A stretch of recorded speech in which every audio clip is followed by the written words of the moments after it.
Time for another episode of This Week in Raid.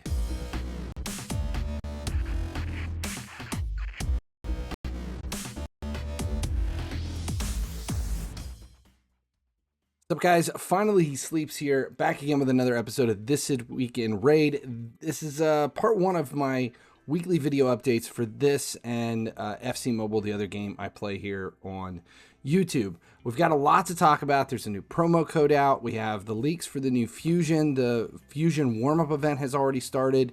And there's some confusion about where Fairwater, I don't remember her damn name. Whatever the other Asgardian champion is that we assumed was going to be part of the Deck of Fates event that is not there, and when she is going to be available before the end of the Asgard Divide or whatever it's being called. So let's get into it. First up, though, let's take a look at the new Fusion champ. It was leaked earlier in the week. Brugard Jeroboam is going to be the October Fusion, the Halloween Fusion. It's usually kind of Oktoberfest based, so this guy kind of falls in line with it. I'm disappointed. I always love the October champion when they're kind of Halloween themed that goes along with it, and this doesn't feel like a very October themed, other than the whole beer thing. It's all beer related. Stout Smash, This Round's on Me is the names of his stuff, but I don't know. I'm kind of disappointed for it being a Halloween champion. I know it's not necessarily Halloween as a fusion every October, but kind of hope it's Halloween, if that makes sense. And this one's just more or less it's Oktoberfest. Brugard Jeroboam, at first glance, when you start looking at it, you're like, that's a skippable one. I'll go all in on this Titan event for that 5-star Thor. But the more you pay attention to what's going on here, he seems like a decent PvP champ. He is a defense-based. I love defense-based because we're building him based in defense. Defense-based Force Lego Ogren champion. His A1 is kind of cool because it has a 50% fully booked chance of decreasing the cooldown of a random ally's skill by 1 turn. It's a one enemy attack, but it's a 50-50 chance of decreasing a cooldown. If that ally has a decreasing the cooldown of a random ally's skill by 1 turn. If an ally does have their skill decreased, also fills that ally's turn meter by 10%. So this kind of counters some of these champions out there that are increasing your cooldowns. So this is a 50-50 chance every time his A1 goes off. His A2, though, is a little bit cooler because this one is a full cleanse with heal and a 15% all ally shield based on this enemy's or this champion's max HP. It's a 2-turn shield. Now that is a was it a 3-turn cooldown for that? Fully booked. It's a 5-turn skill, 3-turn fully booked. So full cleanse on his A2, 3-turn. We go into the third skill here, and 75% chance of increasing the duration of all enemy debuffs, and then 75% chance of decreasing all ally buffs by 1 turn. Fully booked becomes 100%, then fills the turn meter of all allies by 20%. It's a pretty strong A3. That's going to work really well with some of the other champions that require buffs, or it goes along with the cleanse. You're trying to drop debuffs. It's decent skill. We see this throughout on a lot of different champions, and ever since Wixwell was released, I pay a lot more attention to that skill, just saying.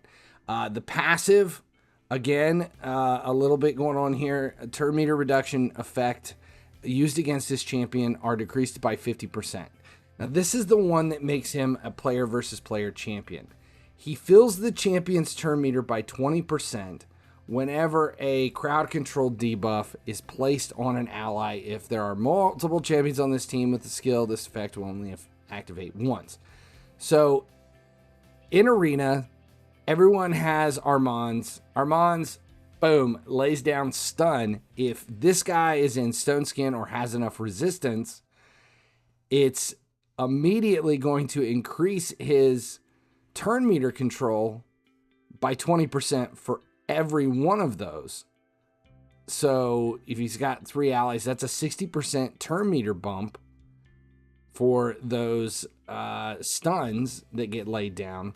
Then whenever a stun, freeze, sleep, provoke, fear, true fear, petrification, or sheep is removed or expires on an ally, fills their turn meter by 20%. So the scenario is you throw him in Stone Skin. He's got a ton of resistance. You put him into Arena or Siege or anything that's got crowd control coming back at you, live arena tag team, that kind of stuff. And they have Armands, with a very speedy Armands, comes out, boom, stuns the whole team. His resistance or Stun Skin holds him. He doesn't take the stun. And then he turns around and cleanses it because he gets a 60% turn meter increase. He cleanses it, and then that cleanse automatically bumps the turn meter by 20% on all of your allies. He gets a turn, and on his cleanse, he also heals all the champions and then shields them. So he basically negates all of the positive things that Armands brings to it, as long as he has high enough resistance or Stone Skin that he's not being affected by the stun. That alone right there makes him a champ that most people are going to want to grab, simply because Armands is one of those champions that when you set up for tag team or siege or any kind of player versus player, you look at him and you're always thinking, is his faster than mine? Do I have enough resistance? So this is kind of their Armands killer champ that's being put out there. So that alone is a reason to grab him. His aura increases ally accuracy in all battles by 60. It's not that much to write home about. But Brugard Jeroboam, that guy's some ugly son of a bitch. That's supposedly the fusion champ that will be released. Now, we know it is the fusion champ, but they haven't confirmed these leaked skills yet. So things could change. This isn't set in stone. This is what was leaked. So take it with a grain of salt. Basically, this is where it's at. It may adjust before he comes out, but based on this, though, he is definitely a champion worth grabbing. A counter champ for someone like Armands. In high resistance and enough defense, he'll support against all crowd control, basically. So that's where we are right there. Let's see. We are in the middle of the Titan event that is in, and one of the things that we asked about was we assumed that this, where's it at? Adventure Deck of Fate was going to have Freyja, Featherwater, or Fairweather, or Fairwater, whatever her damn name is, was going to be a part of this as a guaranteed champ. So most of us have held on to our Sacreds in hopes of that, but she's not in here. We still have plenty of time in the, as far as the Asgardian champions go. It is still a chance that she is going to become a guaranteed champ in something. Right now we have her as a progressive champ. In here, in this, she is one of the progressive champions that you can claim. But whether or not, Fate Weaver, Jesus, where is he getting water from? I just don't feel like this is the place to do it as far as the progressive goes. If everything holds true, they said there was going to be a guaranteed chance to get her. And this is not a guaranteed chance. This is a progressive chance. So there may still be something coming in the works to allow her to get there. But we don't quite know yet. While we're talking about this and we have Thor in the mix. There was a note from Plarium about Thor, and let's take a look at, where is my Thor? He's somewhere in here.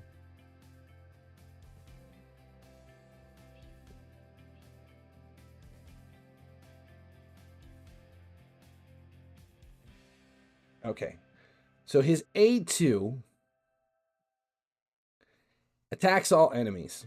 Okay, that's the note. Attacks all enemies. After hitting the initial selected enemy, all other enemies will be hit in a random order. Now, that sentence right there is very important for what we're about to talk about. That means he hits an enemy and then hits an enemy and hits an enemy and hits an enemy and hits an enemy. Boom, boom, boom. He hits everybody, but it's not a one bam where he hits everybody. And because of that, and the Slayer set, which is where the question comes in, that we'll come all the way down to Slayer so that we can take a look at it. So with the Slayer set, fills his champion's turn meter by 5% per the first hit on each enemy from AoE attacks. It's not really an AoE attack. This is the note from Plarium. There have been some questions within the community regarding Thor's A2 and its synergy with the Slayer set. Despite the skill's description stating attacks all enemies, the attacks are happening one by one. Therefore, in this case, the Slayer set doesn't give Thor the 30% ignored defense there for the 6-piece bonus. It's not a bug, but rather one of this champion's peculiarities. So if you're looking at that, if you have a 6-piece Slayer set, ignores 30% of enemy defense when using AoE skills. That does not apply to him. The 4-piece fills the champion's turn meter by 5% per the first hit on each enemy from AoE attacks. That's from enemies. I was looking at the wrong one. So it's the 6-piece. The 6-piece when using AoE skills. 30% chance to deal additional AoE damage based on damage dealt by AoE skills. I bet his 9-piece doesn't work either. Now, well, that's the note from Plarium regarding that. We have 2 more things to talk about. The first up is there is a new promo code out that Plarium has been pushing over the last day. It is Raid v Play. I haven't done it yet. I want to see exactly what it is bringing to the mix. We're getting a bunch of multi-battles, energy, and a 5-star chicken. I'll take it. 6 days for these multi-battles. So I guess we can use them as part of this Titan event and maybe kind of clearing them out once the Fusion releases. 6 days? That's right when the Fusion is going to release. You might get a little bit into it. It might benefit you to wait. This thing is available until October 1st. And because there's a 6-day countdown on these multi-battles, I would suggest you wait until Monday or Tuesday to unlock this so that you can use those multi-battles as you need them for the Fusion, if you're doing the Fusion. But I think we've already decided the Fusion's worth doing, specifically as an Armand's counter. So don't do it yet. Wait. But just remember that it's out there. Okay, so the last thing to talk about is we have, not the Fusion warm-up. Come on, I got all click happy here. We have the Titan event that is coming to an end. The Feyhammer Titan event where the 5-star Split Soul is available. But the event that we have that is out here right now that we're kind of having to deal with is the Adventure Deck of Fate. It has 200. There are 200 there available in this. Can't see it on here, but there's 200 available in this that I've already claimed 40. God, that is so lucky. 40 on the first pull. But this comes from summoning champions and upgrading champions. If you're going to use all your shards for summoning champions, I wouldn't. It's up to you. We've got a Fusion coming that we're going to have to deal with. So the bigger thing is you're using it, you're getting the Fate Fossils from the Tavern and the campaign. If you're like me and you've kind of gone all in on this Titan event, and we just finished a fusion a couple of weeks ago. We got a fusion coming. You may not have a lot of resources to be able to go into this as far as like energy goes, and maybe gems. I'm about out of gems as well. So I have a ton of brews because we run the clan boss each and every day. One of the easiest ways to complete these things is by brewing champions instead of running energy on campaign. And the way you do that is you run the same method that I've mentioned in the past about campaigning, where you're earning more points for the first run through the 7-level jump for a lot of these champions than you are by just force feeding all of the food in. Let's go ahead and pull some of this food champion. I'll show you exactly what I'm talking about. We'll just use some mystery shards and pull a few to explain it.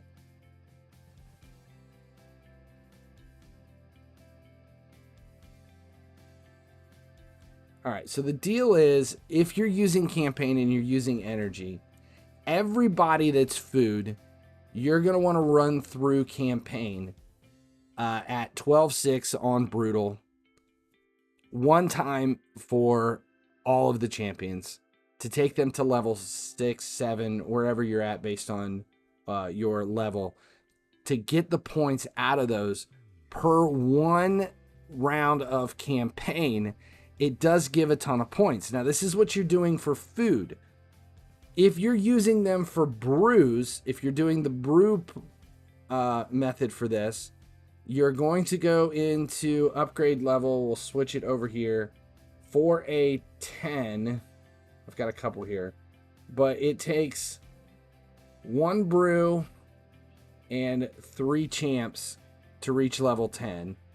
So you're using your mystery shards to kind of build that up. You get 9 points for taking him to level 10. And then you're just using another one to run him through. You don't worry about campaign for the 1 stars. For me, what I do with the 2 stars is I run them all through 12-6 on campaign one time just to take everybody to 7. I'll show you what that looks like. We'll just run one time through on 12-6 for the 2 stars. This is about saving resources to come in towards the fusion and whatever is still in play with the Asgard divide, whatever it's called. All right, so we got 18 points out of that with only 8 energy spent. Now, if we go back to the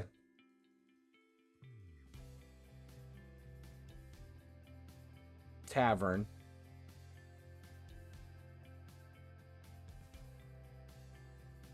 I'm going to take some of these 2 stars and I will use brews to max out the 2 stars. Takes 5 brews per 2 star to be able to maximize them, and then I'm going to use the 2 stars that I just ran through once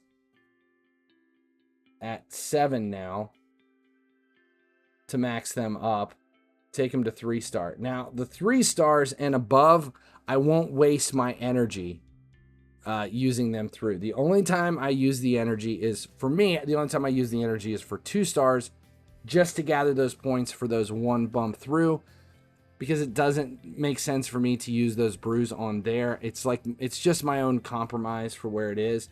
These, I will take 3 stars and put 2 brews in. I will take 4 stars and put 3 brews in. I will take 5 stars and put 4 brews in, just to claim their points. So as you can see, all of these guys are at 15, and then every once in a while I'll take 1 and I'll throw in 11 to take them to 30 and use the 15 stars the level 15 3-stars to take them up. And then if she is going to become food, I will put 3 brews into her for the points, 51 fossil points, and she becomes food at level 18. Now, the one thing that a lot of people don't pay attention to or forget about is if you have a lot of stuff in your vaults that are just sitting there that you're not doing anything with, one thing you can do is we're going to take and pull, we're going to do Legos at 5-star, include the vaults. And you see all of this stuff right here that is in my vault. I am going to throw 4 brews into these just for the points. It's still sitting in my vault. It does use some of the brews, but that's 114 points for each of these. Even though they're just dead vault champions. And I'll do the same thing for 4 stars and for my 3 stars as well. I won't mess with the 2-star. I don't have any 2 stars in the vaults. But anything that is sitting here that is just that I've picked up since the last time this came into play, I will do this specifically for these few points that are coming in. And remember, if you're taking level 50s up to 6-star, you don't want to use 5-star champions that are anything less than 20, level 20. So if you look at all these, now I'm good to go. Let's go to 4-star.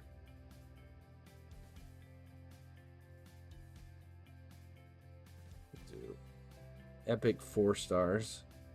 Same thing. And then in these, I will put 3 brews in and run through all of these to claim another 51 points per 3 brews. It uses some coins. It uses your brews. And this doesn't come into play that often, but it does help for something like this.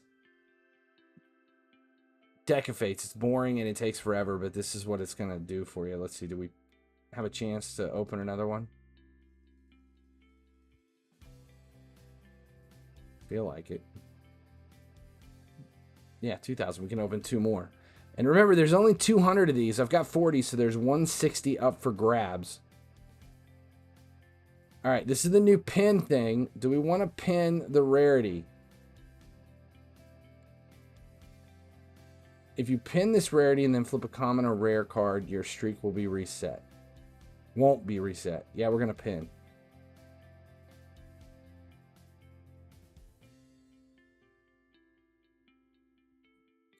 Right, and so now we have 2 pinned for the epic. I'm good with that.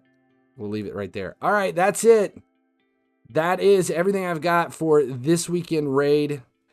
Make sure you subscribe here on the channel. That way you never miss when any of these Raid Shadow Legends videos go live. Greatly appreciate it. I am finally he sleeps. As long as you guys keep hanging out, I will keep making videos. Don't forget to check out my other channels as well. Over there on the side, we have FC Mobile for all things FC Mobile. Gearheads, which is my main channel on YouTube in the middle, and then for a few laughs, check out the old Cringeworthy channel. Till next time, thanks guys for hanging out.